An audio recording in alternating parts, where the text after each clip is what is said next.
An album a day is my exploration into the Korean music scene. This podcast will cover mainstream, indie, and some underground artists within the scene and provide both factual and opinionated commentary. The biggest benefit to sharing my thoughts this way is that it will hopefully expose you to more great music and exploration of your own. You're tuned into an album a day. Show, start. Bro, y'all getting all the noise today. It's a dog barking outside and everything. TV on in another room. I couldn't wait. You probably will hear the heat blowing at instant strange variables. It's a busy day today. It's a busy day. By the time you have heard this, 2019 Mama will be complete. I will probably be extremely exhausted because I'm going to live tweet. I mean, it's a tradition. I've been doing it since 2013. There's no getting around it. So we're not about to break tradition. And if you want to see the Twitter thread for that, you need to go on twitter.com/JinjuHallyu or you can look up multifaceted ACG on Twitter. I'm sure I will retweet the thread, but that's going on. My queen CL dropped her comeback that we've been waiting on since 2016. Like, my life is in shambles. And while my life was in shambles, listening to 24K did not help. It didn't help.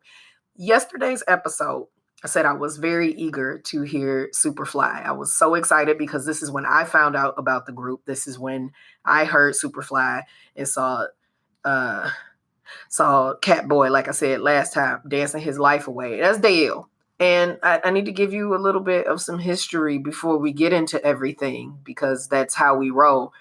I sound very enthused, so this is a good thing, or so you would think. Superfly came out October 1st, 2015, and just like the label albums before that, it's also distributed through Lowen Entertainment. I did not mention that in the past, but the first one was CJNM for Rockin' Girl, and then since then, it's Choen Entertainment and Lowen Entertainment working together. Superfly technically has 4 tracks on it, and I'm sticking with that. Look, I'm done talking about the fact that they be slapping all these instrumentals on stuff. It's 4 tracks. It's Heaven, Superfly, which is the album title, Rush, and Oasis. It charted at 22 on the Korean charts, so just under 1.9 thousand units, which is a little sad. Like, it's a little sad. It's a tad bit sad. Going back up in terms of history, what was going on with the squad at this time, there's literally one sentence. On October 1st, 2015, 24K made a comeback with their third mini album, Superfly, and the title track of the same name. That's all you gave me.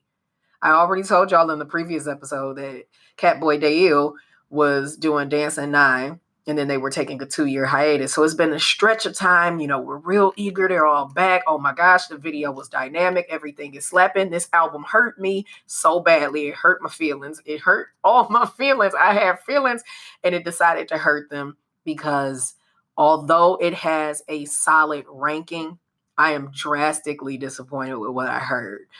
And here's the thing, like, we gotta talk about it. I can't just like drag its name for filth and be like, take it and just eat it, turn it, beat it. That's not what you're supposed to do with it. There's such a huge, stupid, dumb size jump from where they were with the very first album onto the second, onto the third. Like, they continuously push the limits of their parameters, their perimeter. Like, okay, all right, y'all a pop group. I get it. You're an idol group. I understand that. Not challenging that. However, my confusion, my genuine, unbridled confusion.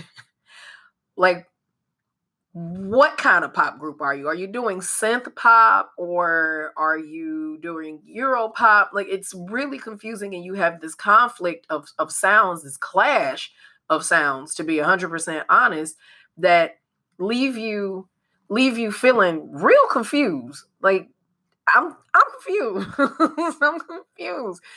You have an introduction. It's real boombastic. It's real EDM, just all up in your face.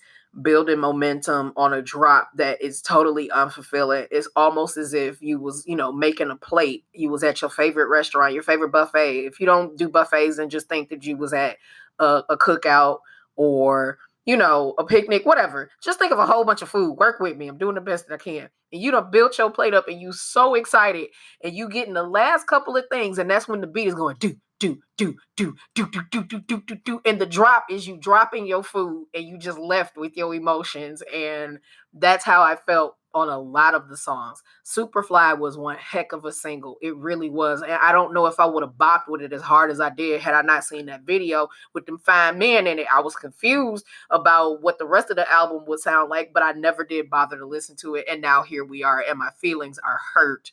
My feelings are hurt. So with all of that being said, all of this pain that I'm going through, and I'm not saying it doesn't sound good. I'm just saying it sounds confusing. Like, pick a sound and like work with it, build upon it, stop jumping around. K-pop fans, on a scale of 1 to 5, with 5 being essential listening and 1 not worth mentioning, the A3 day rating on this album on 24K Superfly, it's a 4. Yes, I know you was probably like, oh my gosh, she about to come up with some awkward number. It is a 4. It still works. I just hate it. And we say this very often on the show. What do we say? Just because I feel some type of way about it doesn't mean that that's supposed to get in the way of me actually giving a solid rank. It is not a 5. But to be gone for 2 years and to come back with something so drastically different from that cutesy wootsy concept that they did, it was a massive risk. It was a huge risk to do this. And it gained a lot of attention, a lot of followers, a lot of fans. The time after that, they had lineup changes and things, which we're going to talk about later in this week. But it really did make for a magic moment for them. I just don't like the album. This title track, Bob's, it slaps. Superfly, the choreo with it, sickening. It was a really good song. And that's all it was for me. But that doesn't mean that it's not a 4. It's totally a 4. This was hurtful. It really was. But you know what? Through it all, this show is truly supported by the efforts of my Megwalas, the most amazing fan base. I'm so stressed out about music that had built me up only to drop kick me in the gut and let me down. Supporter, entertainer could ever have. Special shout out to my Patreon patrons, the student body, and the scholars who keep my vision of becoming your favorite Korean music historian, exploring all the industry from A to Z, a real thing. If you're interested in supporting the growth of this podcast and supporting content, please visit patreon.com/multifacetedACG. And for as little as $1 a month, you too can be a part of the Ashley intervention group when albums just hurt me so badly and you want me to console myself with tacos or donuts, whichever one comes first. It's going to be a busy day. There will be a live recording of a special episode later this evening on youtube.com/multifacetedACG. Instead of it being on the Great Moments YouTube channel, it will be copied over there once it's cleaned up and edited. But it will take place on that channel because we're doing a special episode in celebration of CL coming back. CL is my ultimate female bias. If you don't know my units, it's my ultimate bias is TLP from Big Bang, who is immediately followed by Jackson of GOT7 or on his solo work. And then for the females, it's 21CL, followed by Hyuna, 4 Minute formally. So, I have to rep where it's necessary. And we've waited so long for her. So it's a very big deal. So I hope you can tune into that. That will take place at 8:00 p.m. Central Standard Time on Wednesday.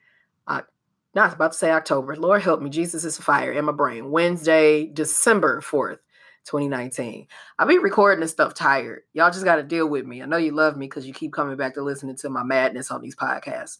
So I will catch you in tomorrow's episode. Without a shadow of a doubt, there's no way I'm going to get the rookies done on a weekday. So you can anticipate those being uploads on Saturdays. And it will be at the 8 a.m. time. I know you might not be awake, but that's all I had to say on that. So I appreciate you, and I'll catch you in the next episode. Bye, y'all. Want to hear music from the artists reviewed on this podcast? Then you have to check out the hashtag A3Day Highlights playlist on Spotify. You can enjoy songs mentioned from select episodes, as well as experience music from new and favorite artists. Start listening with the free Spotify account today.